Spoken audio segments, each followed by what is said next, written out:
আবারও মাহির ১.৫ মিনিটের নতুন ভিডিও ভাইরাল। ঢাকায় চলচ্চিত্রের বর্তমান প্রজন্মের নায়িকা মাহিয়া মাহি। বিচ্ছেদের পর সন্তানকে নিয়ে ফুরফুরে মেজাজে আছেন এই নায়িকা। বন্ধু বান্ধবীদের সঙ্গে সুন্দর সময় কাটাচ্ছেন তিনি। শুধু তাই নয়, নতুন উদ্যমে কাজে ফিরেছেন তিনি।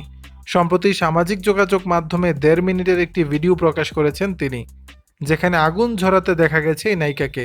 সেই রেশ কাটতে না কাটতে ফের নতুন ১.৫ মিনিটের ভিডিও দিয়েছেন মাহি। ২০২৪ সালের শুরু থেকেই মাহির জীবনে একের পর এক পালাবদল এসেছে। নির্বাচনে হার, ব্যক্তিজীবনে বিবাহ বিচ্ছেদ, সবকিছুকে পাশ কাটিয়ে নতুনভাবে ঘুরে দাঁড়াচ্ছেন তিনি। তার এই ঘুরে দাঁড়ানোর পরিবর্তনটাই ভক্তরা দেখল ১.৫ মিনিটের এক ভিডিওতে, যেখানে লাল কালো শাড়িতে একের পর এক পোজে ভিডিও ধারণ করেছেন অভিনেত্রী। মঙ্গলবার ২৪ সেপ্টেম্বর নিজের ফেসবুকে একটি ভিডিও পোস্ট করেন। ক্যাপশনে লিখেছেন, এভাবেই নেচে নেচে আমি ফটোশ্যুট করি। ভিডিওটি ঝড়ের গতিতে ভাইরাল হয়েছে ফেসবুকে। মাহির ভক্তরাও নায়িকার রূপ নিয়ে প্রশংসায় ভাসিয়েছেন। তাকে এমন রূপেই পর্দায় আবারও ফিরে দেখতে চেয়েছেন সবাই।